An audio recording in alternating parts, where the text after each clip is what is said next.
नमस्कार दोस्तों, स्वागत है आपका हमारे चैनल पर, जहां हम जीवन को बेहतर बनाने वाली बातों पर चर्चा करते हैं। आज मैं आपके लिए एक ऐसी कहानी लेकर आया हूं जो शायद आपकी सोच और आपके जीवन दोनों को बदल सकती है।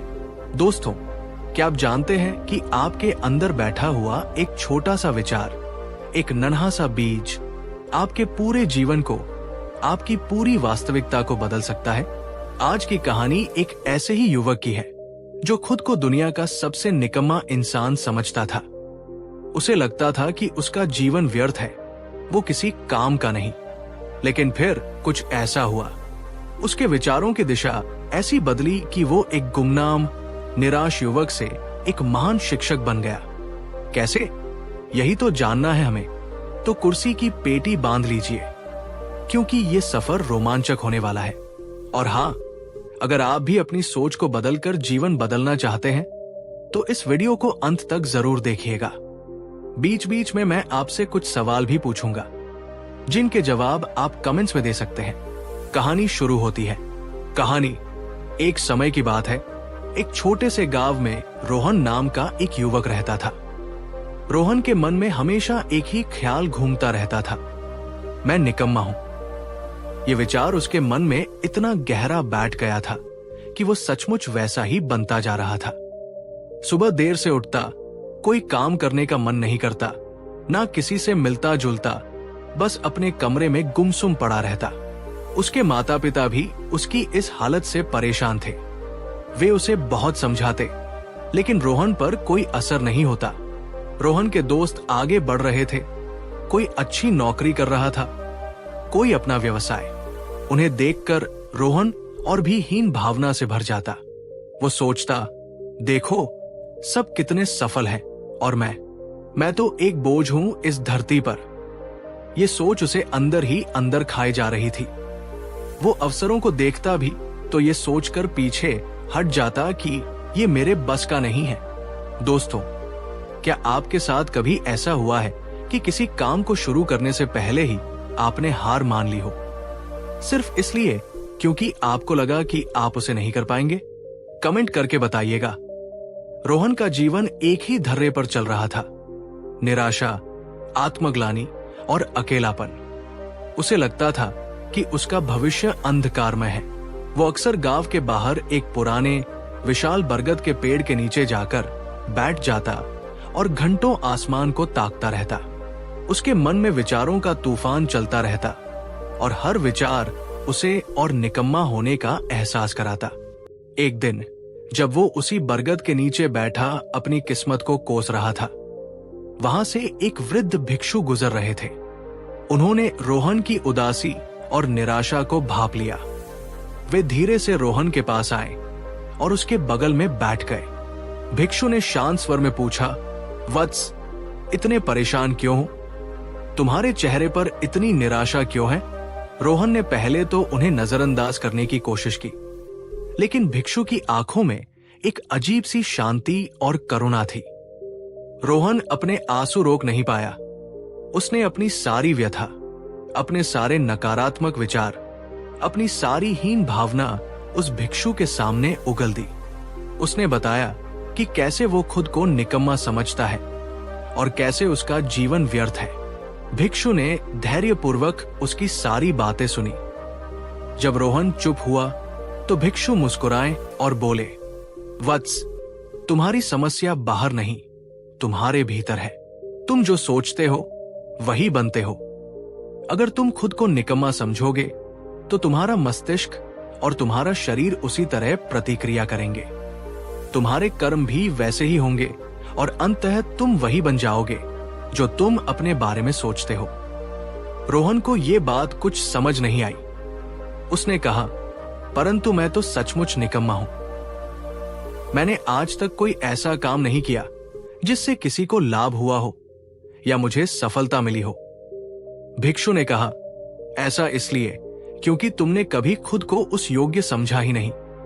तुमने अपने मन में मैं निकम्मा हूं का बीज इतना गहरा बो दिया है कि अब वो एक विशाल वृक्ष बन चुका है, जिसकी छाया ने तुम्हारे आत्मविश्वास के सूरज को ढक लिया है। आपका मन एक बगीचे की तरह है। आप इसमें सकारात्मक विचार बोएंगे तो सकारात्मक फल मिलेंगे, नकारात्मक विचार बोएंगे तो नकारात्मक।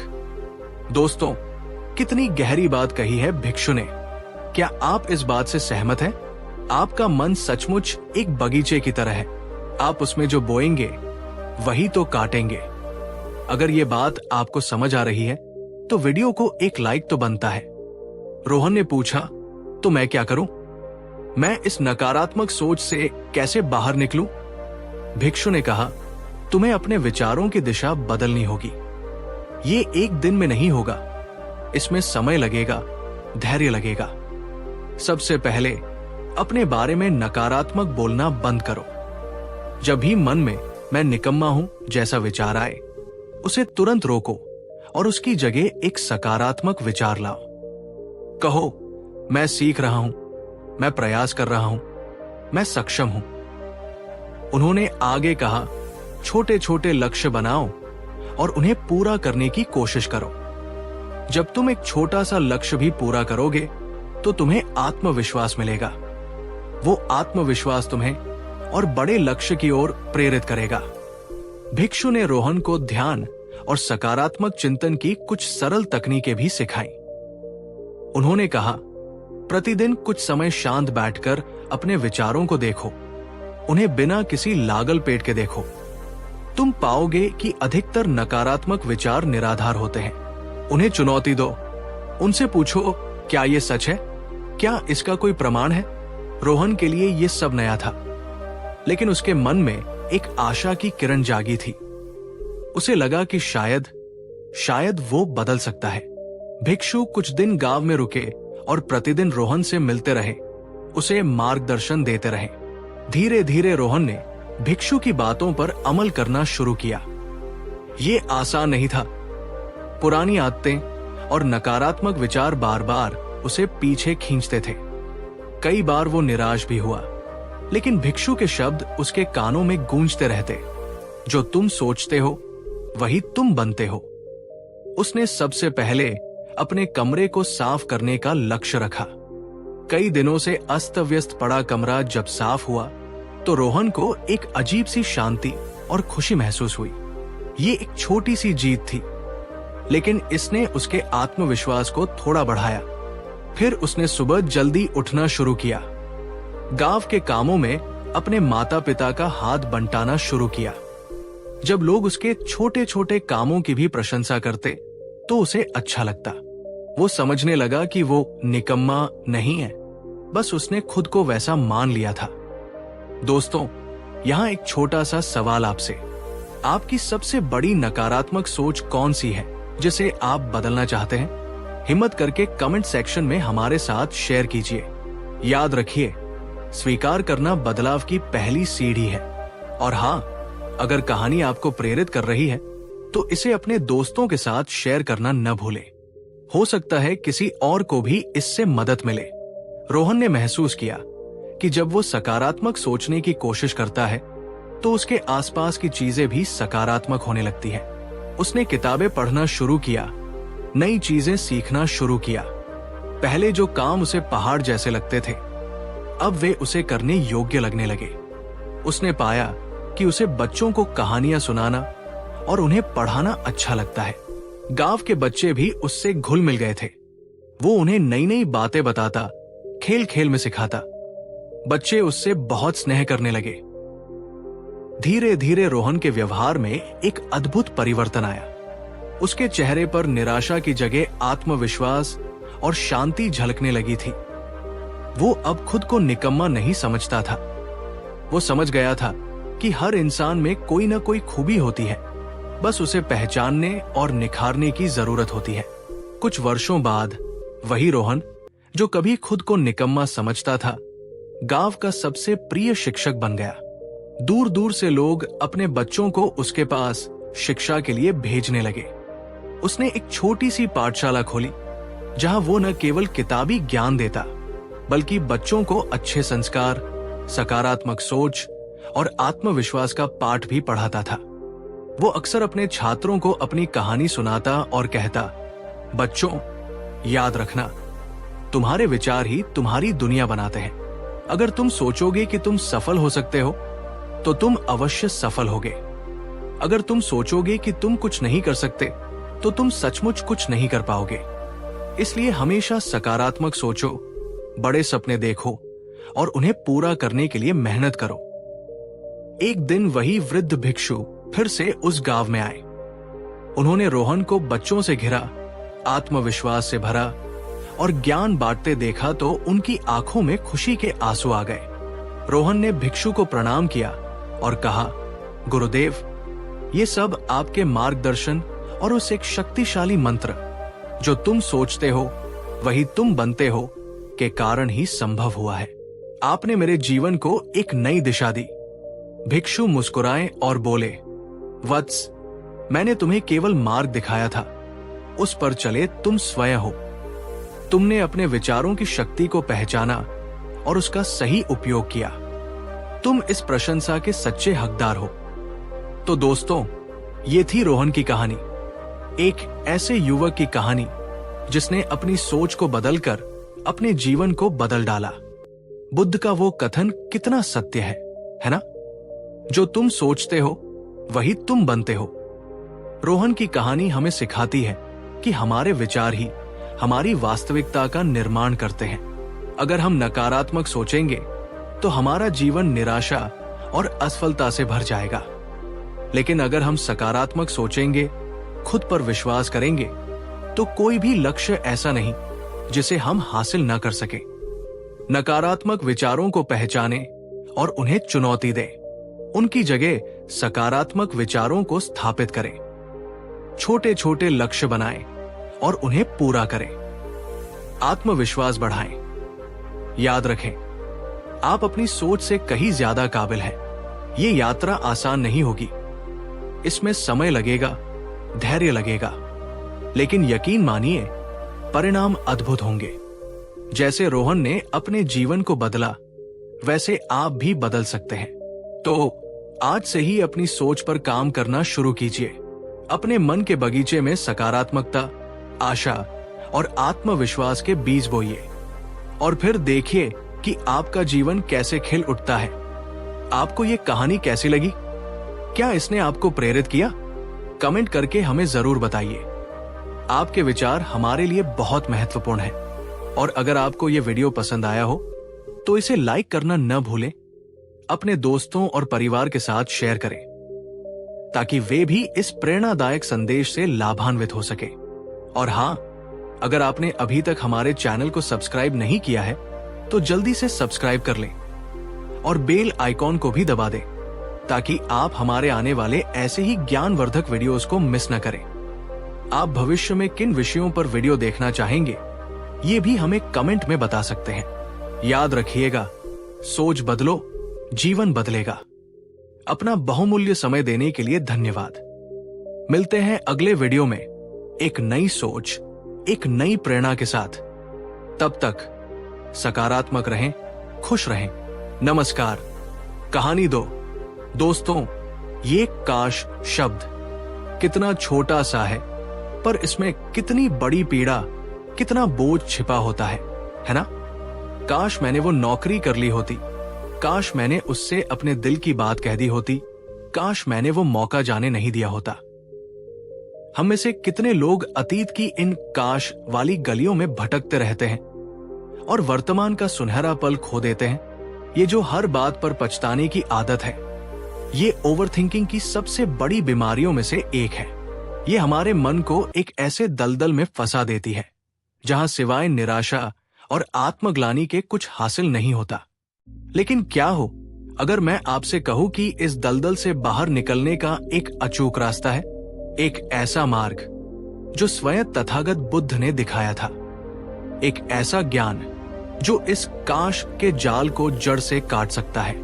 आज हम एक ऐसी ही कहानी सुनेंगे, एक ऐसे व्यक्ति की जो हर पल इसी काश में जीता था और फिर कैसे बुद्ध के वचनों ने उसके जीवन को रूपांतरित कर दिया। तो तैयार हो जाइए एक ऐसी यात्रा के लिए जो शायद आपके सोचने का ढंग और जीवन जीने का तरीका बदल दे। और हाँ, वीडियो को अंत तक जरूर देखिएगा, क्योंकि हम न केवल कहानी सुनेंगे बल्कि उन सूत्रों पर भी बात करेंगे जिन्हें अपनाकर आप भी इस पछतावे के बोझ से मुक्त हो सकते हैं। और अगर आप भी इस काश की बीमारी से जूझ रहे हैं या किसी ऐसे को जानते हैं जो इससे परेशान है, तो ये वीडियो उनके लिए संजीवनी बूटी साबित हो सकता है। तो लाइक का बटन अभी से दबा दीजिए, क्योंकि ये ज्ञान अनमोल है। कहानी शुरू होती है। बहुत समय पहले श्रावस्ती नगरी के पास एक गांव में आनंद नाम का एक व्यक्ति रहता था। आनंद स्वभाव से अच्छा था, मेहनती भी था, लेकिन उसके मन में एक अजीब सी बेचैनी हमेशा बनी रहती थी। उसकी समस्या थी अतीत। वो हमेशा अतीत में जीता था और हर छोटी बड़ी बात पर पछताता रहता था। आनंद सुबह उठता तो सोचता, काश मैं कल रात जल्दी सो गया होता तो आज ज्यादा तरोताजा महसूस करता। वो अपने काम पर जाता तो किसी पुरानी गलती को याद करके दुखी होता, काश मैंने उस ग्राहक से वैसे बात न की होती। घर लौटता तो पत्नी से हुई किसी पुरानी बहस को याद करके मन ही मन कुत्ता, काश मैंने उस दिन उसकी बात मान ली होती। उसका पूरा जीवन इन काश और अगर के इर्द गिर्द घूमता था। उसके दोस्त, परिवार के लोग उसे समझाते कि जो बीत गया सो बीत गया, अब आगे देखो। लेकिन आनंद की सुई अतीत पर ही अटकी रहती थी। इस निरंतर पछतावे ने उसके वर्तमान को धूमिल कर दिया था।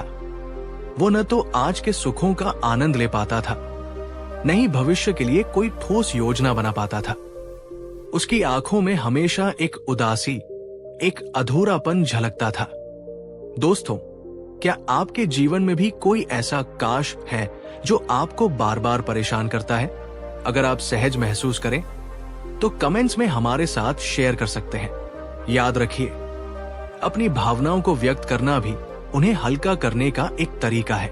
आनंद की हालत दिन ब दिन बिगड़ती जा रही थी। उसे नींद कम आती, खाने में अरुचि हो गई थी और वो हर समय चिड़चिड़ा रहने लगा था। उसे लगता था कि उसका जीवन असफलताओं और गलत फैसलों का एक पुलिंदा मात्र है। वो खुद को कोसता रहता था। एक दिन गांव में ये खबर फैली कि तथागत बुद्ध अपने भिक्षु संघ के साथ पास ही के जेतवन विहार में ठहरे हुए हैं। लोग दूर दूर से उनके दर्शन और उपदेश सुनने आ रहे थे। आनंद के एक मित्र ने उसे भी बुद्ध के पास चलने का आग्रह किया। पहले तो आनंद ने मना कर दिया। उसे लगा कि उसकी समस्याओं का कोई समाधान नहीं है, लेकिन मित्र के बार बार कहने पर वो अन्य मन से तैयार हो गया। जब आनंद जेतवन विहार पहुंचा तो वहां का वातावरण देखकर वो चकित रह गया। चारों ओर एक अद्भुत शांति थी। बुद्ध एक वृक्ष के नीचे शांत भाव से बैठे थे और उनके मुख पर एक दिव्य तेज था। उनकी वाणी में अमृत बरस रहा था। उपदेश समाप्त होने के बाद आनंद ने साहस जुटाकर बुद्ध के समक्ष अपनी व्यथा रखने का निश्चय किया। वो उनके चरणों में बैठ गया और रोते हुए बोला, हे भगवान, मैं बहुत दुखी हूं। मेरा मन हमेशा अतीत की बातों में उलझा रहता है। मैं हर पल यही सोचता रहता हूं कि काश मैंने ऐसा किया होता, काश मैंने वैसा न किया होता। इस पछतावे ने मेरा जीवन नरक बना दिया है। कृपा करके मेरा मार्गदर्शन करें। बुद्ध ने आनंद की ओर करुणा दृष्टि से देखा। उनके चेहरे पर एक हल्की सी मुस्कान थी। उन्होंने बड़े ही शांत और मधुर स्वर में कहा, आनंद, उठो, तुम्हारी पीड़ा मैं समझ सकता हूं। ये काश का रोग बहुतों को सताता है। अतीत जा चुका है, भविष्य अभी आया नहीं। तुम्हारे पास केवल वर्तमान क्षण है जीने के लिए। बुद्ध ने आगे कहा, वत्स, तुम उस तीरंदाज की तरह हो जो पहला तीर निशाने से चूक जाने पर दूसरा तीर चलाने के बजाय पहले तीर के चूकने का शोक मनाता रहता है। बताओ, क्या ऐसा करने से उसका निशाना लग जाएगा? आनंद ने न में सिर हिलाया। बुद्ध बोले, ठीक इसी प्रकार अतीत में जो हो चुका वो हो चुका, उसे बदला नहीं जा सकता। उस पर पछताने से केवल तुम्हारे वर्तमान का अमूल्य समय और तुम्हारी मानसिक ऊर्जा नष्ट होती है। ये ऐसा है जैसे तुम एक मरी हुई गाय का दूध दुहने की कोशिश कर रहे हो। क्या तुम्हें दूध मिलेगा? आनंद की आंखों से आंसू बह रहे थे। लेकिन बुद्ध के शब्दों में उसे एक अजीब सा सुकून मिल रहा था। दोस्तों, बुद्ध के ये शब्द कितने गहरे हैं। हम अक्सर अतीत की गलतियों का बोझ ढोते रहते हैं।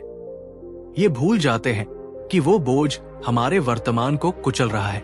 अगर आपको ये बात समझ में आ रही है और दिल को छू रही है, तो इस वीडियो को अपने उन दोस्तों के साथ जरूर शेयर कीजिएगा जो शायद इसी तरह के पछतावे से गुजर रहे हों। आपका एक शेयर किसी की जिंदगी बदल सकता है। आनंद ने पूछा, भगवन, तो मैं क्या करूं? इस पछतावे से कैसे मुक्ति पाऊं? ये विचार बार बार मेरे मन में क्यों आते हैं? बुद्ध ने समझाया, वत्स, इसके कई कारण हैं। पहला, अज्ञानता। हम ये नहीं समझ पाते कि जीवन परिवर्तनशील है, परिस्थितियां बदलती हैं, लोग बदलते हैं और हमारे निर्णय उस समय की समझ और परिस्थितियों के अनुसार होते हैं। दूसरा, अहंकार। हम स्वीकार नहीं कर पाते कि हमसे गलती हो सकती है। हम खुद को दोषमुक्त साबित करना चाहते हैं और जब ऐसा नहीं होता तो पछताते हैं। तीसरा, आसक्ति। हम परिणामों से बहुत ज्यादा आसक्त हो जाते हैं। जब परिणाम हमारी अपेक्षा के अनुसार नहीं होते तो हम निराश होते हैं और सोचते हैं, काश ऐसा होता। बुद्ध ने आगे कहा, पछतावे से मुक्ति का मार्ग है जागरूकता और स्वीकृति। जागरूकता का अर्थ है अपने विचारों के प्रति सजग होना। जब भी तुम्हारे मन में काश का विचार आए, उसे देखो, उसे पहचानो, पर उसमें बहो मत। जैसे तुम नदी के किनारे बैठकर बहते पानी को देखते हो, वैसे ही अपने विचारों को देखो। तुम पाओगे कि ये विचार आते हैं और चले जाते हैं, अगर तुम उन्हें पकड़कर न रखो। और स्वीकृति का अर्थ है जो हो चुका उसे स्वीकार कर लेना, पूरी तरह, बिना किसी किंतु परंतु के। ये स्वीकार करना कि हाँ, मुझसे गलती हुई थी या परिस्थितियां वैसी थी, लेकिन वो अतीत था, अब मैं वर्तमान में हूं। उन्होंने एक और महत्वपूर्ण बात कही, वत्स, अतीत से सीखो पर उसमें जियो मत। हर अनुभव, चाहे अच्छा हो या बुरा, एक सीख देता है। उस सीख को ग्रहण करो और आगे बढ़ो। अपनी गलतियों को सीधी बनाओ, बोझ नहीं। आनंद ने बुद्ध के उपदेशों को अपने जीवन में उतारना शुरू किया। ये आसान नहीं था। पुरानी आदतें उसे बार बार पीछे खींचती थी। काश के विचार अब भी आते थे, लेकिन अब आनंद उनके प्रति सजग था। वो उन्हें पहचानता था और बुद्ध के वचनों को याद करता था। वो ध्यान का नियमित अभ्यास करने लगा। धीरे धीरे उसने महसूस किया कि उसके मन में एक अद्भुत शांति आने लगी है। काश के विचार अब उसे उतना परेशान नहीं करते थे। वो अतीत की घटनाओं को एक दर्शक की तरह देखने लगा था, उनसे सीख लेने लगा था। उसका ध्यान वर्तमान पर केंद्रित होने लगा था। वो अपने काम को अधिक कुशलता से करने लगा। अपने परिवार के साथ समय बिताने का आनंद लेने लगा। कुछ महीनों बाद आनंद फिर बुद्ध के दर्शन के लिए गया। इस बार उसके चेहरे पर उदासी नहीं, बल्कि एक शांत मुस्कान और आत्मविश्वास था। उसने बुद्ध के चरणों में सिर झुकाकर कहा, भगवन, आपके वचनों ने मेरे जीवन को बदल दिया। मैंने काश के बोझ से मुक्ति पाली है। अब मैं समझ गया हूं कि सच्चा सुख अतीत या भविष्य में नहीं, बल्कि वर्तमान क्षण में है। बुद्ध मुस्कुराए और बोले, आनंद, ये परिवर्तन तुमने स्वयं अपने प्रयास से लाया है। मैंने तो केवल मार्ग दिखाया था। याद रखो, तुम्हारा मन ही तुम्हारा सबसे बड़ा मित्र भी है और सबसे बड़ा शत्रु भी। इसे साधना सीखो तो जीवन आनंदमय हो जाएगा। तो दोस्तों, ये थी आनंद की कहानी और बुद्ध की वो शिक्षा जिसने उसे पछतावे के अंतहीन चक्र से बाहर निकाला। कितनी अद्भुत और व्यावहारिक शिक्षा है ना? जो हो चुका उसे बदला नहीं जा सकता। उस पर शोक करना व्यर्थ है। अपने काश वाले विचारों के प्रति सजग हो, उन्हें देखें पर उनमें उलझे नहीं। अतीत की घटनाओं और अपनी गलतियों को स्वीकार करें। ये शक्ति का प्रतीक है, कमजोरी का नहीं। आपका जीवन अभी इसी क्षण में है। अपनी पूरी ऊर्जा और ध्यान वर्तमान पर लगाएं। अतीत से सीखें, उसमें जिए नहीं। हर अनुभव एक शिक्षक है, उससे सबक लें और आगे बढ़ें। ध्यान का अभ्यास करें, यह मन को शांत करने और वर्तमान में केंद्रित रहने में मदद करता है। दोस्तों, ये समझना महत्वपूर्ण है कि पछतावा एक स्वाभाविक मानवीय भावना है, लेकिन जब ये हम पर हावी हो जाए और हमारे वर्तमान को नष्ट करने लगे, तब ये एक समस्या बन जाती है। बुद्ध का मार्ग हमें इसी समस्या से उबरने की राह दिखाता है। तो मेरा आपसे एक सवाल है, बुद्ध की इन शिक्षाओं में से कौन सी बात आपको सबसे ज्यादा उपयोगी लगी, जिसे आप आज से ही अपने जीवन में अपनाना चाहेंगे? नीचे कमेंट सेक्शन में अपने विचार हमारे साथ जरूर साझा करें। आपके अनुभव दूसरों के लिए भी प्रेरणा बन सकते हैं। अगर आपको आनंद की ये कहानी और बुद्ध की शिक्षाएं पसंद आई और आपको लगता है कि इससे आपके जीवन में या किसी और के जीवन में सकारात्मक बदलाव आ सकता है, तो कृपया इस वीडियो को एक बड़ा सा लाइक दें। इसे अपने प्रियजनों, दोस्तों और सोशल मीडिया पर शेयर करें ताकि ये ज्ञान अधिक से अधिक लोगों तक पहुंच सके। और अगर आप ऐसे ही जीवन को बदलने वाले विचारों और कहानियों से जुड़े रहना चाहते हैं, तो हमारे चैनल को सब्सक्राइब करना न भूलें। और हाँ, वो जो घंटी वाला बटन, बेल आइकॉन है, उसे भी दबा दें ताकि जब भी हम कोई नया वीडियो अपलोड करें, आपको तुरंत सूचना मिल जाए। याद रखिएगा, आपका हर काश आपके वर्तमान की एक अनमोल सांस चुरा लेता है। तो आज से ही अपने काश को अब में बदलने का संकल्प लें। आपका बहुमूल्य समय देने के लिए बहुत बहुत धन्यवाद। मिलते हैं अगले वीडियो में एक नई सोच, एक नई ऊर्जा के साथ। तब तक वर्तमान में जिए, खुश रहें और जागरूक रहें। नमस्कार। कहानी 3। दोस्तों, क्या आपके साथ कभी ऐसा होता है कि आपका दिमाग एक विचार से दूसरे विचार पर कूदता रहता है, बिना किसी निष्कर्ष पर पहुंचे? क्या करूं? कैसे करूं? अगर ऐसा हुआ तो क्या होगा? अगर वैसा हुआ तो क्या होगा? ये सवाल आपके मन में एक अंतहीन चक्रव्यूह बना देते हैं। अगर हाँ, तो आप अकेले नहीं हैं। आज की भागदौड़ भरी जिंदगी में ओवरथिंकिंग यानी बहुत ज्यादा सोचना एक आम समस्या बन गई है। ये हमारे मन की शांति छीन लेती है, हमारी निर्णय लेने की क्षमता को पंगु बना देती है और हमारा जीवन मानो ठहर सा जाता है। लेकिन क्या आप जानते हैं, इस समस्या का समाधान हजारों साल पहले एक महान ज्ञानी ने दिया था। आज हम एक ऐसे ही युवक की कहानी सुनेंगे जो इसी बहुत सोचने की बीमारी से ग्रस्त था, और फिर कैसे तथागत बुद्ध के एक साधारण से दिखने वाले उत्तर ने उसके जीवन की दिशा ही बदल दी। तो अगर आप भी अपने विचारों के जाल में उलझे रहते हैं और इससे बाहर निकलने का रास्ता ढूंढ रहे हैं, तो ये वीडियो आपके लिए है। इसे अंत तक जरूर देखिएगा, क्योंकि इसमें छिपे सूत्र आपकी जिंदगी को भी एक नई दिशा दे सकते हैं। और हाँ, अगर आप भी इस समस्या से जूझ रहे हैं, तो कमेंट में हमें हाँ लिखकर जरूर बताइएगा। देखते हैं हम कितने साथी हैं। कहानी शुरू होती है। प्राचीन भारत के एक समृद्ध नगर में विमर्श नाम का एक युवक रहता था। विमर्श बुद्धिमान था, उसके पास सब सुख सुविधाएं थी, लेकिन उसके मन में शांति नहीं थी। उसका मन हमेशा विचारों के बवंडर में फंसा रहता था। कोई भी छोटा सा काम करने से पहले, कोई भी निर्णय लेने से पहले वो घंटों सोचता रहता। क्या मुझे ये व्यापार शुरू करना चाहिए? अगर सफल नहीं हुआ तो लोग क्या कहेंगे? क्या मुझे उस मित्र से अपनी समस्या कहनी चाहिए? कहीं वो मेरा मजाक न उड़ाए।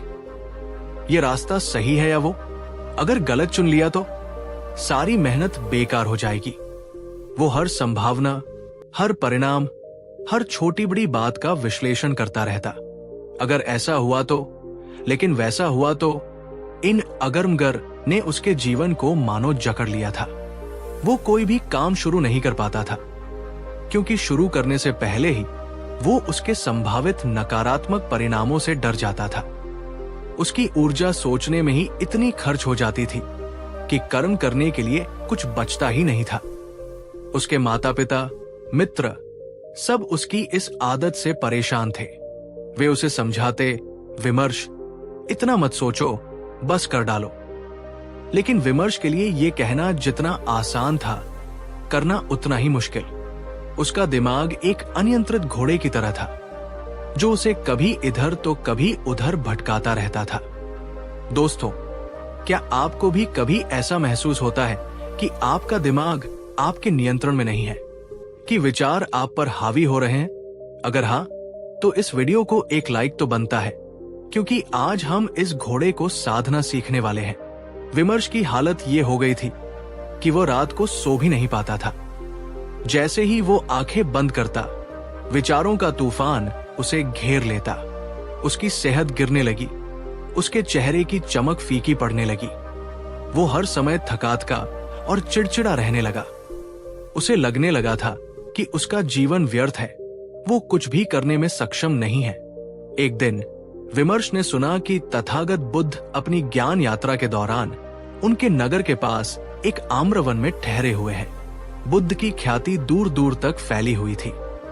लोगों का कहना था कि उनके पास हर समस्या का समाधान है। उनकी वाणी में शांति और करुणा है। विमर्श के मन में एक क्षीण सी आशा जागी। क्या बुद्ध मेरी इस समस्या का समाधान कर सकते हैं?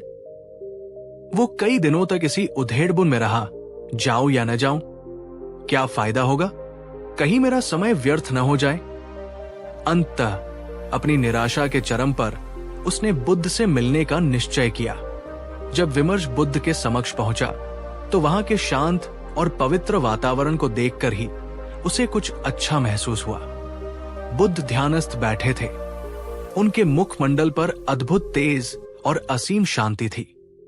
कुछ देर प्रतीक्षा करने के बाद जब बुद्ध ने अपनी आंखें खोली, तो विमर्श ने हाथ जोड़कर भरे गले से कहा, भगवान, मैं बहुत परेशान हूं।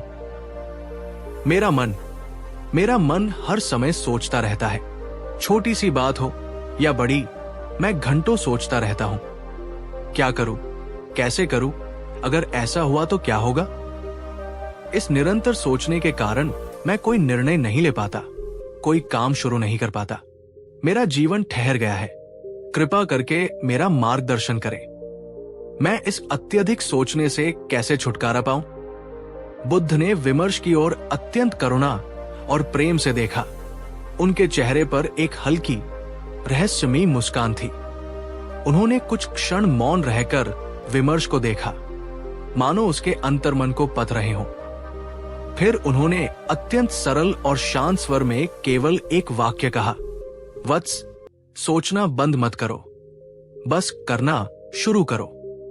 जो विचार आए उसे कर्म में बदलो। अगर कर्म का विचार आए तो कर डालो। बुद्ध ने समझाया, वत्स, तुम्हारे मन में जो विचारों का बवंडर है, वो इसलिए है क्योंकि तुम उन्हें केवल मन में ही घुमाते रहते हो, उन्हें कर्म का रूप नहीं देते। विचार ऊर्जा है। जब ये ऊर्जा बाहर निकलने का मार्ग नहीं पाती, तो वो अंदर ही अंदर घूमती है और तुम्हें बेचैन करती है। तुम सोचते हो, क्या ये काम करूं? और फिर उसके लाभानी में उलझ जाते हो। इसकी बजाय अगर वो काम तुम्हें सही लगता है, तो उसे छोटे रूप में ही सही करना शुरू कर दो। जब तुम कर्म करोगे तो तुम्हें अनुभव मिलेगा। वो अनुभव तुम्हें आगे का रास्ता दिखाएगा। सोचना कर्म का स्थान नहीं ले सकता। दोस्तों, बुद्ध का ये उत्तर कितना सरल है, पर कितना गहरा। सोचना बंद मत करो, बस करना शुरू करो। हम अक्सर सही समय, सही योजना, सही मूड का इंतजार करते रहते हैं और सोचते ही रह जाते हैं। बुद्ध कह रहे हैं, वो पहला कदम उठाओ। क्या आप इस बात से सहमत हैं? अगर हां, तो कमेंट में पहला कदम लिखकर बताइए। और इस ज्ञान को अपने दोस्तों तक पहुंचाने के लिए शेयर बटन दबाना न भूलें। विमर्श बुद्ध के इस उत्तर से थोड़ा चकित हुआ। उसे लगा था कि बुद्ध उसे कोई जटिल ध्यान विधि या कोई गहरा दार्शनिक सिद्धांत बताएंगे, लेकिन ये उत्तर तो बहुत ही सीधा साधा था। उसने पूछा, भगवान, पर अगर मेरा कर्म गलत हुआ तो? अगर मैं असफल हो गया तो? बुद्ध मुस्कुराए, वत्स, असफलता जैसी कोई चीज नहीं होती। या तो तुम सफल होते हो या तुम सीखते हो। हर कर्म, चाहे उसका परिणाम तुम्हारी अपेक्षा के अनुसार हो या न हो, तुम्हें कुछ न कुछ सिखाता है। वो सीख तुम्हारे अगले कर्म को बेहतर बनाती है। लेकिन अगर तुम कर्म ही नहीं करोगे तो सीखोगे कैसे? तुम्हारा मन एक तालाब की तरह है, बुद्ध ने आगे समझाया। जब तुम उसमें कंकड़, विचार फेंकते रहते हो और उसे हिलाते रहते हो, विश्लेषण करते रहते हो, तो वो गंदला हो जाता है। तुम्हें उसमें अपना प्रतिबिंब भी साफ दिखाई नहीं देता। लेकिन जब तुम तालाब को शांत होने देते हो, कर्म करके विचारों को दिशा देते हो, तो मिट्टी नीचे बैठ जाती है और पानी स्वच्छ हो जाता है। तब तुम्हें स्पष्टता मिलती है। बुद्ध ने उसे वर्तमान में जीने और जागरूकता के साथ कर्म करने का महत्व समझाया। जब तुम कोई काम कर रहे हो तो अपना पूरा ध्यान उसी काम पर लगाओ। अतीत के पछतावों और भविष्य की चिंताओं को छोड़ दो। अगर तुम भोजन कर रहे हो तो केवल भोजन करो, उसके स्वाद, उसकी गंध को महसूस करो। अगर तुम चल रहे हो तो केवल चलो, अपने पैरों के स्पर्श को धरती पर महसूस करो। जब तुम्हारा मन पूरी तरह से वर्तमान कर्म में लगेगा तो व्यर्थ के विचारों के लिए स्थान ही नहीं बचेगा। विमर्श ने बुद्ध के उपदेशों को हृदय से लगा लिया। उसने निश्चय किया कि अब वो सोचेगा कम, करेगा ज्यादा। ये बदलाव आसान नहीं था। पुरानी आदतें उसे बार बार पीछे खींचती थी। जब भी वो कोई काम शुरू करने लगता, मन में वही अगरमगर्ग के विचार उमड़ने लगते। लेकिन अब वो बुद्ध के शब्दों को याद करता, करना शुरू करो। उसने छोटे छोटे कामों से शुरुआत की। जो काम वो महीनों से टाल रहा था, उसे करने का बीड़ा उठाया। उसने अपनी दिनचर्या बनाई और उसमें छोटे छोटे लक्ष्य रखे। जब वो एक छोटा सा काम भी पूरा करता तो उसे एक अजीब सी संतुष्टि और आत्मविश्वास महसूस होता। ये आत्मविश्वास उसे अगला कदम उठाने के लिए प्रेरित करता।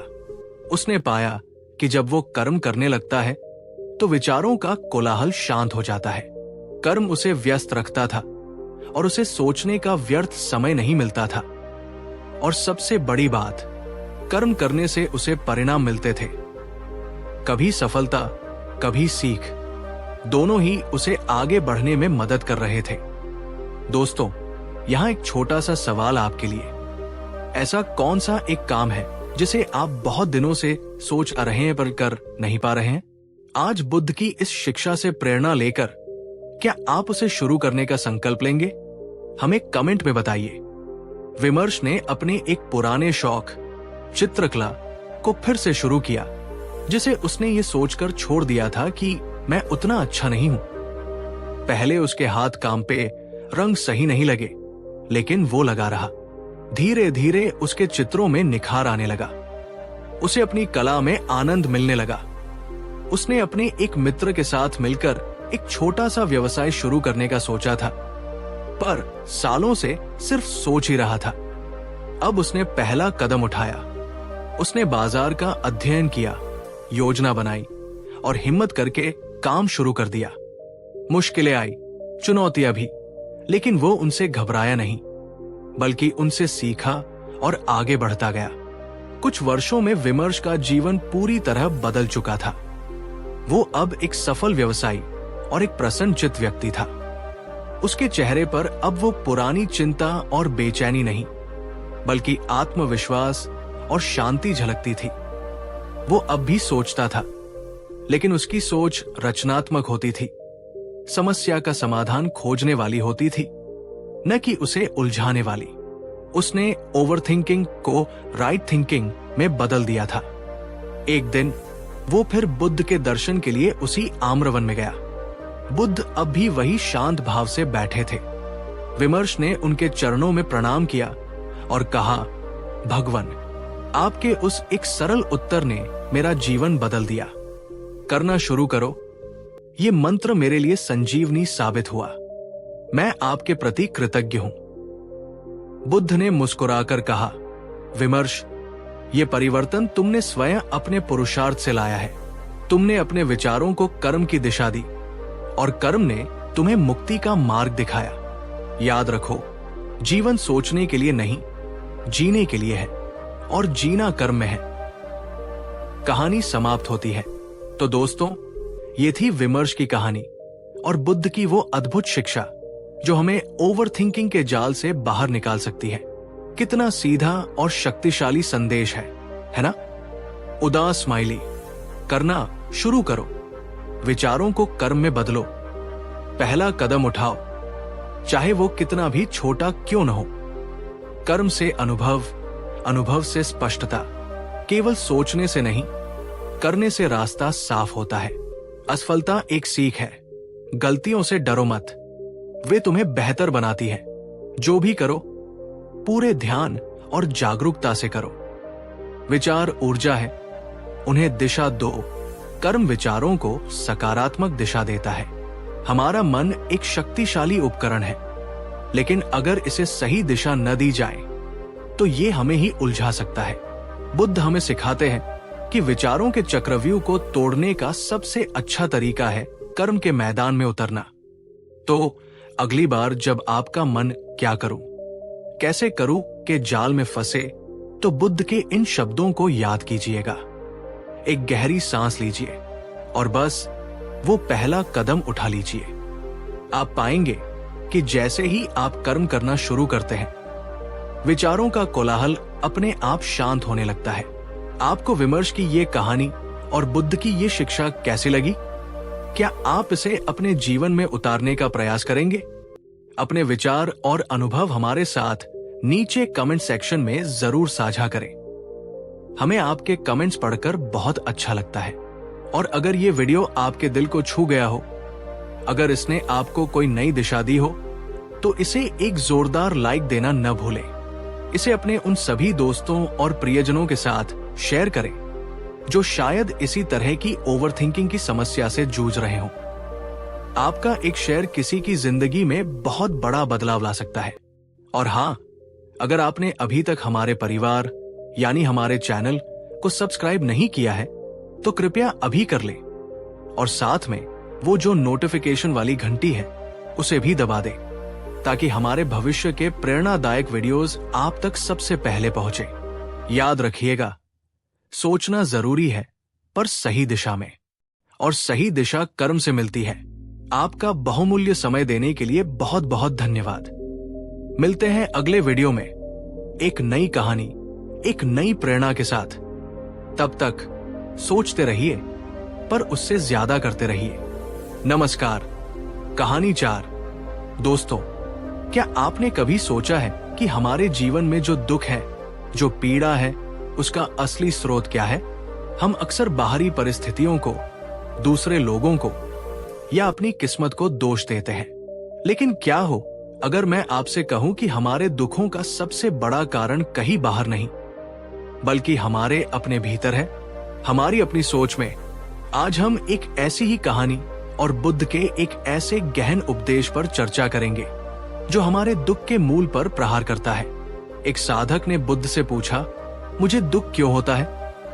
और बुद्ध का उत्तर था, क्योंकि तुम हर चीज पर सोचते हो, और जो सोचते हो उसे ही सच मान लेते हो। ये बात सुनने में थोड़ी अजीब लग सकती है ना? कि हमारी सोच ही हमारे दुख का कारण है। लेकिन आज हम इसी गुत्थी को सुलझाएंगे। तो बने रहिए हमारे साथ अंत तक, क्योंकि ये चर्चा आपके जीवन को देखने का नजरिया बदल सकती है और शायद आपको दुखों से मुक्ति का मार्ग भी दिखा सकती है। और हाँ, अगर आप भी कभी कभी अपने विचारों के जाल में फंसकर दुखी महसूस करते हैं, तो ये वीडियो खास आपके लिए है। तो अभी से इस वीडियो को एक लाइक कर दीजिए, क्योंकि ये ज्ञान किसी खजाने से कम नहीं। कहानी शुरू होती है। बहुत समय पहले ज्ञान की खोज में निकला एक साधक था, जिसका नाम था मेधावी। मेधावी अत्यंत बुद्धिमान था। उसने अनेक शास्त्रों का अध्ययन किया था, कई गुरुओं से ज्ञान प्राप्त किया था, और वो कठोर तपस्या भी करता था। लेकिन इन सब के बावजूद उसके मन में एक गहरी अशांति थी। एक अनसुलझा प्रश्न था, मुझे दुख क्यों होता है? वो देखता था कि जीवन में थोड़ी सी खुशी आती है तो उसके पीछे पीछे दुख भी चला आता है।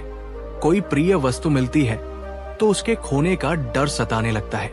कोई रिश्ता बनता है तो उसमें अनबन और बिछोह की पीड़ा भी छिपी होती है। वो हर घटना, हर अनुभव पर गहराई से सोचता, उसका विश्लेषण करता और अंततः इस निष्कर्ष पर पहुंचता कि दुख जीवन का अभिन्न अंग है। ये सोच उसे और भी दुखी कर देती थी। वो सोचता, अगर दुखी सत्य है तो इस जीवन का क्या अर्थ, इस साधना का क्या प्रयोजन। उसके मन में अनगिनत विचार उठते और हर विचार उसे और अधिक उलझा देता।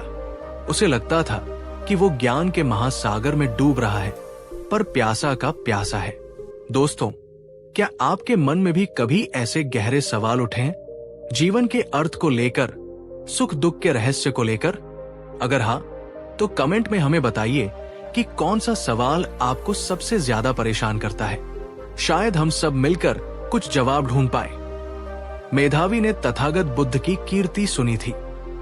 उसने सुना था कि बुद्ध ने दुख के कारण और उसके निवारण का मार्ग खोज लिया है। एक दिन वो अपनी सारी शंकाओं और प्रश्नों को लेकर बुद्ध के पास पहुंचा। उस समय बुद्ध वैनुवन में अपने भिक्षु संघ के साथ विराजमान थे। मेधावी ने बुद्ध को प्रणाम किया और अपने मन की व्यथा उनके समक्ष रखी। उसने कहा, भगवन, मैंने अनेक वर्षों तक ज्ञान की खोज की है, कठोर साधना की है, परंतु मेरे मन को शांति नहीं मिली। मुझे हर पल ये प्रश्न सताता है कि मुझे दुख क्यों होता है, इस संसार में इतना दुख क्यों है। कृपा करके मेरे इस संशय का निवारण करें। बुद्ध ने मेधावी की ओर अत्यंत करुणा और प्रज्ञा भरी दृष्टि से देखा। उनके चेहरे पर वही चिरपरिचित शांत मुस्कान थी। उन्होंने धीमे पर स्पष्ट स्वर में कहा, मेधावी, तुम पूछते हो कि तुम्हें दुख क्यों होता है। इसका उत्तर तुम्हारे प्रश्न में ही छिपा है। तुम्हें दुख इसलिए होता है क्योंकि तुम हर चीज पर सोचते हो, और जो सोचते हो उसे ही अंतिम सत्य मान लेते हो। मेधावी इस उत्तर से चकित रह गया। उसे ये बात समझ नहीं आई। उसने कहा, भगवन, सोचना तो मनुष्य का स्वभाव है। अगर हम सोचेंगे नहीं तो ज्ञान कैसे प्राप्त करेंगे, सत्य को कैसे जानेंगे। बुद्ध ने समझाया, वत्स, सोचने में कोई बुराई नहीं है। विचार मन का स्वाभाविक कार्य है। समस्या तब उत्पन्न होती है जब तुम अपने विचारों से तादात्म्य कर लेते हो, जब तुम उन्हें पकड़कर बैठ जाते हो और उन्हें ही वास्तविकता मान लेते हो। देखो, बुद्ध ने एक उदाहरण दिया। मान लो रास्ते में तुम्हें एक रस्सी पड़ी मिलती है। अंधेरे में तुम उसे देखकर सोचते हो, ये सांप है। जैसे ही तुम ये सोचते हो, तुम्हारे मन में भय उत्पन्न होता है। तुम्हारा हृदय तेजी से धड़कने लगता है, तुम्हें पसीना आने लगता है। ये दुख, ये भय कहां से आया? रस्सी से नहीं, ये तुम्हारे विचार से आया कि ये सांप है, और तुम्हारे उस विचार को सत्य मान लेने से आया। अगर तुम रुककर ध्यान से देखते या प्रकाश में देखते तो तुम्हें पता चलता कि वो रस्सी है, सांप नहीं। तब तुम्हारा भय, तुम्हारा दुख अपने आप समाप्त हो जाता। दोस्तों, बुद्ध का ये उदाहरण कितना सटीक है। हम कितनी ही बार अपने जीवन में रस्सी को सांप समझकर डरते रहते हैं, दुखी होते रहते हैं। हमारी गलत धारणाएं, हमारी अधूरी जानकारी और हमारी नकारात्मक सोच हमें बेवजह परेशान करती है। अगर ये बात आपको समझ आ रही है तो इस वीडियो को अपने उन दोस्तों के साथ जरूर शेयर कीजिएगा जो छोटी छोटी बातों पर बहुत ज्यादा सोचते हैं और परेशान होते हैं। बुद्ध ने आगे समझाया, मेधावी, तुम्हारा मन निरंतर विचारों का जाल बुनता रहता है। तुम अतीत की घटनाओं के बारे में सोचते हो और पछताते हो या उनसे चिपके रहते हो। तुम भविष्य की कल्पनाएं करते हो और चिंतित या उत्साहित होते हो। इस प्रक्रिया में तुम वर्तमान क्षण को खो देते हो, जो एकमात्र सत्य है। तुम किसी व्यक्ति के व्यवहार को देखते हो और सोचते हो, उसने मेरा अपमान किया। ये तुम्हारा विचार है, तुम्हारी व्याख्या है। हो सकता है उसका इरादा कुछ और हो या वो अपनी किसी परेशानी में हो, लेकिन तुम अपने विचार को सच मानकर क्रोधित और दुखी हो जाते हो। तुम परिस्थितियों को देखते हो और सोचते हो, ये मेरे साथ ही क्यों होता है? मैं ही क्यों इतना भाग्यहीन हूं? ये भी तुम्हारा विचार है, तुम्हारी अपनी बनाई हुई कहानी है। तुम इस कहानी को सच मानकर आत्महत्या और निराशा में डूब जाते हो। मेधावी ध्यान से सुन रहा था। उसे धीरे धीरे बुद्ध की बातों की गहराई समझ में आने लगी थी। उसने पूछा, भगवान, तो क्या हमें सोचना बंद कर देना चाहिए? ये कैसे संभव है? बुद्ध मुस्कुराए। नहीं वत्स, सोचना बंद नहीं करना है। विचारों को रोकना न तो संभव है, नहीं आवश्यक। तुम्हें अपने विचारों का साक्षी होना सीखना है, उन्हें देखना है जैसे तुम आकाश में तैरते बादलों को देखते हो, बिना उनसे जुड़े, बिना उन्हें पकड़े। जब कोई विचार उठे, उसे देखो, पहचानो कि ये केवल एक विचार है, एक मानसिक घटना है, परम सत्य नहीं। उससे पूछो, क्या ये सच है? क्या मेरे पास इसका कोई ठोस प्रमाण है? तुम पाओगे कि तुम्हारे अधिकांश दुखदायी विचार या तो अतीत की स्मृतियों पर आधारित है या भविष्य की निराधार कल्पनाओं पर। बुद्ध ने उसे विपश्यना ध्यान की विधि सिखाई, जिसमें अपने विचारों और संवेदनाओं के प्रति जागरूकता विकसित की जाती है, बिना किसी प्रतिक्रिया के। उन्होंने कहा, जब तुम अपने विचारों के प्रति जागरूक हो जाओगे, जब तुम उन्हें सत्य मानना बंद कर दोगे, तो वे तुम पर हावी नहीं हो पाएंगे।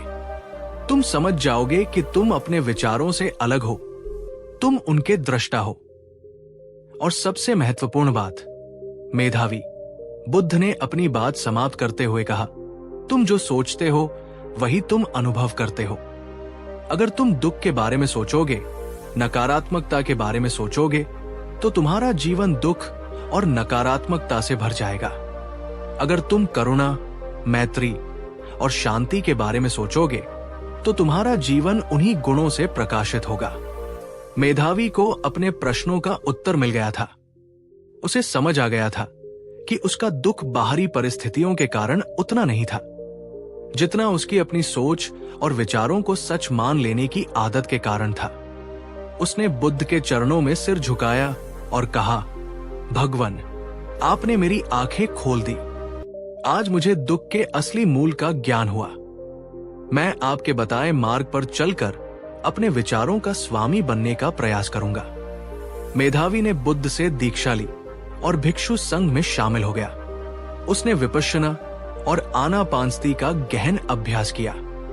धीरे धीरे उसने अपने विचारों के खेल को समझना शुरू किया। उसने सीखा कि कैसे नकारात्मक विचारों को पहचानना है, उन्हें चुनौती देनी है और उन्हें सकारात्मक विचारों से बदलना है। कुछ वर्षों की साधना के बाद मेधावी के मन से अशांति और दुख के बादल छंट गए। उसके चेहरे पर वही शांति और करुणा झलकने लगी जो उसने बुद्ध के चेहरे पर देखी थी। वो जान गया था कि सच्चा सुख विचारों से परे वर्तमान क्षण की जागरूकता में है। तो दोस्तों, ये थी साधक मेधावी की कहानी और बुद्ध की वो गहन शिक्षा जो हमें बताती है कि हमारे दुख का मूल हमारी अपनी सोच में छिपा है। तुम सोचते हो इसलिए दुखी हो, और जो सोचते हो उसे सच मान लेते हो। तो मेरा आपसे एक सवाल है, आज की इस चर्चा के बाद आप अपने किस एक नकारात्मक विचार पैटर्न को बदलने का संकल्प लेंगे? वो कौन सा विचार है जिसे आप अब सच मानना बंद करेंगे? हिम्मत करके नीचे कमेंट सेक्शन में हमारे साथ साझा करें। आपकी जागरूकता दूसरों को भी प्रेरित कर सकती है। अगर आपको मेधावी की ये कहानी और बुद्ध की ये शिक्षा गहराई से समझ आई हो और आपको लगता है कि ये आपके या किसी और के जीवन में सकारात्मक परिवर्तन ला सकती है, तो कृपया इस वीडियो को एक दिल से लाइक करें। इसे अपने सभी प्रियजनों, मित्रों और सोशल मीडिया पर शेयर करें, क्योंकि ये ज्ञान वास्तव में जीवन बदलने वाला है। और यदि आप हमारे चैनल पर नए हैं या अभी तक सब्सक्राइब नहीं किया है, तो कृपया अभी सब्सक्राइब कर लें और साथ ही नोटिफिकेशन बेल को भी ऑन कर दें, ताकि आप हमारे आने वाले ऐसे ही ज्ञानवर्धक और प्रेरणादायक वीडियोस को कभी मिस न करें। याद रखिए, आपकी सोच आपकी दुनिया बनाती है। अपनी सोच को बदलिए और आपकी दुनिया बदल जाएगी। आपका बहुमूल्य समय हमें देने के लिए आपका बहुत बहुत धन्यवाद। मिलते हैं अगले वीडियो में एक नई अंतर्दृष्टि, एक नई शांति के साथ। तब तक अपने विचारों के प्रति सजग रहें और आनंदित रहें। नमस्कार। कहानी 5। दोस्तों, क्या आपने कभी सोचा है कि महान विजेता कौन होते हैं? क्या वे जो कभी हारते नहीं, या वे जो हर हार के बाद और भी मजबूती से खड़े होते हैं, अपनी गलतियों से सीखते हैं और अंततः विजय का वर्ण करते हैं? आज हम एक ऐसे ही योद्धा की कहानी सुनेंगे जो हर लड़ाई हारता था। उसका आत्मविश्वास टूट चुका था। उसे लगता था कि वो कभी जीत नहीं पाएगा। लेकिन फिर उसकी भेंट तथागत बुद्ध से हुई और बुद्ध के कुछ शब्दों ने उसके जीवन और उसकी युद्ध नीति को पूरी तरह बदल दिया। वो जान गया कि असली हार जाना नहीं, बल्कि हार से कुछ न सीखना है। तो अगर आप भी जीवन की किसी चुनौती में बार बार असफल हो रहे हैं, अगर आपको लगता है कि आप हार मान चुके हैं, तो ये वीडियो आपके लिए एक संजीवनी बूटी साबित हो सकता है। इसे अंत तक जरूर देखिएगा, क्योंकि ये कहानी आपको सिखाएगी कि हर हार में जीत का एक बीज छिपा होता है। और हाँ, अगर आप किसी ऐसे योद्धा को जानते हैं जिसे इस प्रेरणा की जरूरत है, तो उसे ये वीडियो शेयर करना न भूलें। कहानी शुरू होती है। बहुत समय पहले एक शक्तिशाली राज्य में अजय नाम का एक युवा योद्धा रहता था। अजय के मन में अपने राज्य की सेवा करने और एक महान योद्धा बनने की प्रबल इच्छा थी। उसने वर्षों तक कठोर प्रशिक्षण लिया था। उसके शरीर में बल था और उसके हृदय में साहस भी। लेकिन एक अजीब सी विडंबना थी। अजय हर महत्वपूर्ण लड़ाई हार जाता था। चाहे वो द्वंद्व युद्ध हो या सेना की कोई छोटी सी टुकड़ी का नेतृत्व, परिणाम हमेशा निराशाजनक होता। हर हार के बाद अजय का आत्मविश्वास और भी टूट जाता। वो घंटों अपनी हार का विश्लेषण करता, लेकिन उसे समझ नहीं आता था कि गलती कहाँ हो रही है। वो अपनी तलवारबाजी का अभ्यास और बढ़ा देता, अपनी शारीरिक शक्ति पर और काम करता, लेकिन अगली लड़ाई में फिर वही नतीजा। उसके साथी योद्धा उस पर तरस खाते, कुछ उसका मजाक भी उड़ाते। उसके सेनापति भी उससे निराश रहने लगे थे। अजय खुद को एक बोझ समझने लगा था। उसे लगने लगा था कि उसका जीवन व्यर्थ है। वो अपने राज्य के किसी काम का नहीं। वो रात रात भर सो नहीं पाता था। हार के दृश्य उसकी आंखों के सामने घूमते रहते थे। दोस्तों, क्या आपने कभी जीवन में ऐसी स्थिति का सामना किया है जब लगातार असफलताओं ने आपके आत्मविश्वास को पूरी तरह से हिला दिया हो? जब आपको लगा हो कि आप कुछ भी सही नहीं कर सकते? अपनी भावनाओं को अगर आप सहज हो तो कमेंट्स में हमारे साथ साझा कीजिएगा। याद रखिए, अपनी कमजोरियों को स्वीकार करना ही उन्हें ताकत में बदलने का पहला कदम है। अजय इतना निराश हो गया कि उसने युद्ध क्षेत्र छोड़ने और एक साधारण जीवन जीने का मन बना लिया। वो अपनी तलवार और ढाल को एक कोने में रखकर उदास मन से जंगल की ओर निकल पड़ा, बिना किसी लक्ष्य के। घूमते घूमते वो एक शांत वनस्थली में पहुंचा, जहां उसने देखा कि कुछ भिक्षु शांतिपूर्वक ध्यान में लीन हैं और उनके मध्य में एक दिव्य आभा से युक्त व्यक्तित्व विराजमान है। वे तथागत बुद्ध थे, जो अपने संग के साथ वहां विश्राम कर रहे थे। अजय ने बुद्ध के बारे में सुना था। उनकी प्रज्ञा और करुणा की गाथाएं दूर दूर तक प्रसिद्ध थी। उसके मन में एक क्षीण सी आशा जागी। वो बुद्ध के समीप गया और उनके चरणों में गिर पड़ा। रोते हुए उसने अपनी सारी व्यथा कह सुनाई। भगवान, मैं एक अभागा योद्धा हूं। मैंने अपने जीवन का हर क्षण एक कुशल योद्धा बनने में लगाया, परंतु मैं हर युद्ध हार जाता हूं। मैंने हर संभव प्रयास किया, पर सफलता मुझसे कोसों दूर है। मेरा आत्मविश्वास टूट चुका है। मुझे समझ नहीं आता कि मैं क्या करूं। क्या मुझे युद्ध छोड़ देना चाहिए? क्या मुझमें कोई ऐसी कमी है जो कभी दूर नहीं हो सकती? बुद्ध ने अजय की ओर अत्यंत शांति और करुणा से देखा। उनके नेत्रों में असीम समझ थी। उन्होंने कोमल स्वर में कहा, उठो वीर योद्धा, तुम्हारी आंखों में साहस की चमक अब भी शेष है, भले ही वो निराशा के बादलों से ढकी हो। बुद्ध ने आगे कहा, वत्स, तुम कहते हो कि तुम हर युद्ध हार जाते हो। मुझे ये बताओ, अपनी हर हार के बाद तुम क्या करते हो? अजय ने कहा, भगवान, मैं दुखी होता हूं, निराश होता हूं। मैं अपनी किस्मत को कोसता हूं, अपनी क्षमताओं पर संदेह करता हूं। मैं और अधिक शारीरिक अभ्यास करता हूं, यह सोचकर कि शायद मुझ में बल की कमी है। बुद्ध मुस्कुराए, और क्या तुम अपनी हार के असली कारणों को खोजने का प्रयास करते हो? क्या तुम ये समझने की कोशिश करते हो कि तुम्हारे प्रतिद्वंद्वी ने ऐसी कौन सी रणनीति अपनाई जो तुमसे बेहतर थी? क्या तुम अपनी योजनाओं की कमियों का निष्पक्ष विश्लेषण करते हो? अजय चुप रहा। उसे एहसास हुआ कि वो अपनी हार से इतना अभिभूत हो जाता था कि वो कभी भी ठंडे दिमाग से उसका विश्लेषण नहीं कर पाया था। वो केवल अपनी भावनाओं और निराशा में डूब जाता था। बुद्ध ने कहा, योद्धा वही नहीं जो कभी गिरता नहीं, योद्धा वह है जो हर बार गिरकर उठता है और पहले से अधिक बुद्धिमानी और दृढ़ता के साथ उठता है। तुम्हारी हार तुम्हारी सबसे बड़ी शिक्षक हो सकती है यदि तुम उससे सीखने को तैयार हो। दोस्तों, ये कितनी महत्वपूर्ण बात है। हम अक्सर अपनी असफलताओं को एक पूर्ण विराम मान लेते हैं, जबकि वे अल्प विराम होनी चाहिए। एक मौका रुककर सोचने, सीखने और फिर से शुरुआत करने का।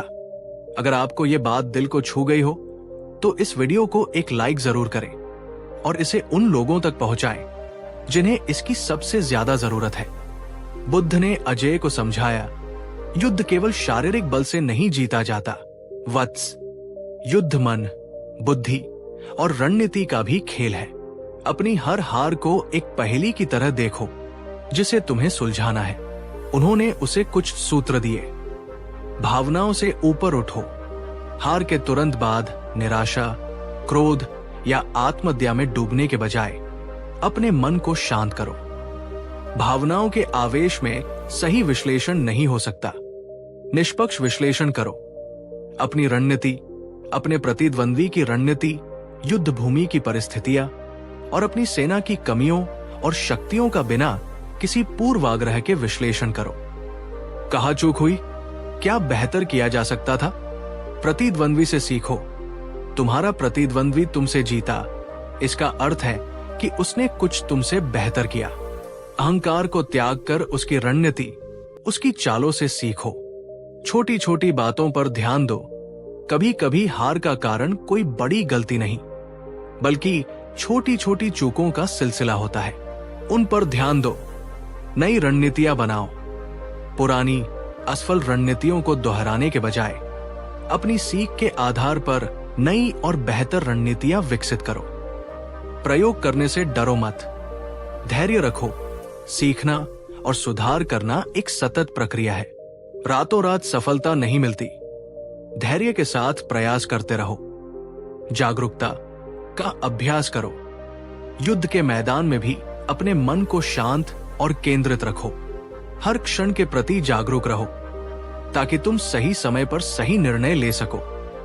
बुद्ध ने अजय को आनापानसती ध्यान, श्वास पर ध्यान भी सिखाया ताकि वो अपने मन को शांत और केंद्रित करना सीख सके, खासकर तनावपूर्ण परिस्थितियों में। अजय ने बुद्ध के वचनों को अपने हृदय में बसा लिया। उसे लगा जैसे किसी ने उसके अंदर एक नया दीपक जला दिया हो। उसे अपनी पिछली हारें अब बोझ नहीं, बल्कि सीखने के अवसर नजर आने लगी थी। उसने बुद्ध को वचन दिया कि वो उनके बताए मार्ग पर चलेगा। वो वापस अपने राज्य लौटा। इस बार उसके मन में निराशा नहीं, बल्कि एक नया संकल्प था। उसने अपने सेनापति से एक और अवसर मांगा। अगली लड़ाई से पहले अजय ने अपनी पिछली हारों का गहराई से विश्लेषण किया। उसने अपने प्रतिद्वंद्वियों की रणनीतियों का अध्ययन किया। उसने अपनी सेना के साथ मिलकर नई योजनाएं बनाई। युद्ध के मैदान में उसने बुद्ध के सिखाए अनुसार अपने मन को शांत और जागरूक रखा। वो लड़ाई भी आसान नहीं थी। कई बार ऐसा लगा कि वो फिर हार जाएगा, लेकिन इस बार वो घबराया नहीं। उसने हर चुनौती का सामना किया अपनी गलतियों से तुरंत सीखा और अपनी रणनीति में बदलाव किया और अंततः वर्षों की निरंतर पराजय के बाद अजय ने अपनी पहली महत्वपूर्ण लड़ाई जीती। ये जीत छोटी थी, लेकिन इसने अजय के आत्मविश्वास को लौटा दिया। लेकिन इससे भी महत्वपूर्ण बात यह थी कि वो समझ गया था कि जीतना उतना महत्वपूर्ण नहीं है जितना हर अनुभव से सीखना। इसके बाद अजय ने कई और लड़ाइयां लड़ी। वो हमेशा नहीं जीता, लेकिन हर हार के बाद वो और भी मजबूत और बुद्धिमान बनकर उभरता। उसने अपनी हारों को अपनी सबसे बड़ी ताकत बना लिया था। धीरे धीरे वो राज्य का सबसे सम्मानित और सफल योद्धा बन गया। लोग उसे अब उसकी हारों के लिए नहीं, बल्कि उसकी सीखने की क्षमता और कभी हार न मानने वाले जज्बे के लिए जानते थे। एक दिन वर्षों बाद जब वो एक महान सेनानायक बन चुका था, वो फिर बुद्ध से मिलने गया। उसने बुद्ध के चरणों में अपनी तलवार रखते हुए कहा, भगवान, आपने मुझे केवल युद्ध जीतना नहीं सिखाया, आपने मुझे जीवन जीना सिखाया। आपने सिखाया कि हर हार में एक अवसर छिपा होता है। मैं आपका ऋणी हूं। बुद्ध मुस्कुराए और बोले, अजय, ये विजय तुम्हारी अपनी है, तुम्हारे सीखने के संकल्प की है। याद रखो, जीवन का सबसे बड़ा युद्ध स्वयं से है, अपनी कमजोरियों से है। जो इस युद्ध में हार से सीखकर आगे बढ़ता है, वही सच्चा विजेता है। तो दोस्तों, ये थी योद्धा अजय की कहानी और बुद्ध की वो अमूल्य शिक्षा कि हार अंत नहीं, बल्कि एक नई शुरुआत हो सकती है अगर हम उससे सीखने को तैयार हों। जो हार से नहीं सीखता, वो कभी जीत नहीं सकता। हार को स्वीकारें, पर उससे निराश न हो। अपनी हार का निष्पक्ष विश्लेषण करें। क्या गलत हुआ? अपनी गलतियों और प्रतिद्वंद्वी की रणनीतियों से सीखें। अपनी भावनाओं पर नियंत्रण रखें और मन को शांत रखें। नई और बेहतर रणनीतियां विकसित करें। धैर्य रखें और निरंतर प्रयास करते रहें। जागरूकता का अभ्यास करें। याद रखें, हर हार जीत की ओर एक कदम हो सकती है। जीवन में हम सभी को कभी न कभी असफलताओं का सामना करना पड़ता है, चाहे वो पढ़ाई में हो, करियर में हो, रिश्तों में हो या किसी व्यक्तिगत लक्ष्य में।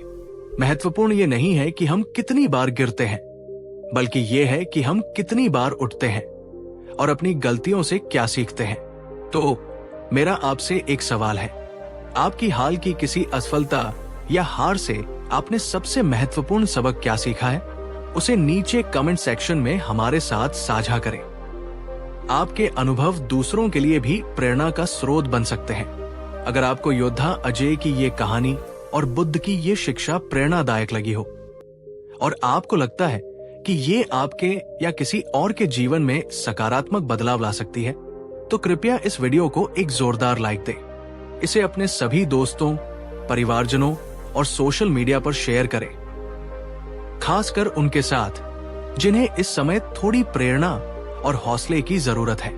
और यदि आप हमारे चैनल पर नए हैं या अभी तक सब्सक्राइब नहीं किया है, तो कृपया अभी सब्सक्राइब कर लें और साथ ही नोटिफिकेशन बेल को भी ऑन कर दें, ताकि आप हमारे आने वाले ऐसे ही जीवन बदलने वाले वीडियोस को कभी मिस न करें।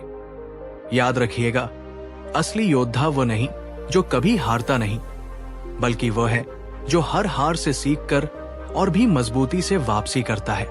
आपका बहुमूल्य समय हमें देने के लिए आपका बहुत बहुत धन्यवाद। मिलते हैं अगले वीडियो में एक नई कहानी, एक नई शक्ति के साथ। तब तक सीखते रहिए और आगे बढ़ते रहिए। नमस्कार।